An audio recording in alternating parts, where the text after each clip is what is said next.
Camilla Carr, a Texas born actress known for her work in cult horror films and her guest appearances on network television, including Designing Women, has died at the age of 83. She passed away in El Paso, Texas, according to reports.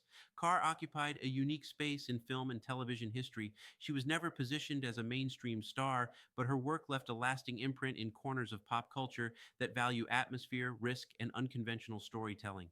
That legacy has only grown over time as audiences continue to rediscover the films and performances that once flew under the radar. She is perhaps best remembered for her collaborations with cult filmmaker S.F. Brownrigg, whose low budget horror movies developed devoted followings long after their initial releases. Carr appeared in films that were unsettling, raw, and unpolished, projects that leaned into dread and discomfort rather than spectacle. These were not glossy studio productions, they were deeply regional, experimental, and often ahead of their time in tone. In those films, Carr brought a grounded presence that contrasted with the chaos around her. Cult horror thrives on sincerity. Without it, the fear collapses. Her performances gave those stories weight, helping them endure beyond their era and budget constraints. That authenticity is one reason her work continues to be discussed among genre fans decades later.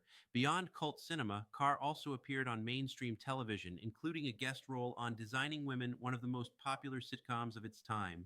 That contrast speaks to her versatility. She could move between experimental independent films and polished network television without losing her sense of presence.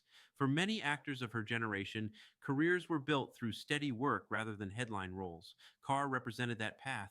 She worked when opportunities arose, contributed meaningfully to the projects she joined, and never chased celebrity for its own sake. Her career reflects an era when acting was often about craft and participation rather than constant visibility. Being born in Texas and passing away in El Paso closes a quiet circle. She remained connected to her roots even as her work reached audiences far beyond them. That grounding likely informed the authenticity that defined her performances, especially in films that required emotional commitment without the safety net of large productions. As news of her passing spreads, appreciation has come especially from fans of cult horror, a community known for its deep respect for performers who helped shape the genre's identity. These fans understand that horror history is built not only by famous directors and franchises, but by actors willing to inhabit difficult, strange, and sometimes uncomfortable material. Camilla Carr was one of those actors. Her death at 83 marks the loss of a performer whose work quietly endured. She may not have been a household name, but she was part of stories that mattered to the people who found them, sometimes years after their release. That kind of legacy is not loud. It doesn't rely on awards or headlines, it lives in rediscovery. Camilla Carr leaves behind a body of work that continues to resonate with audiences who value atmosphere, authenticity, and the courage to be part of something unconventional.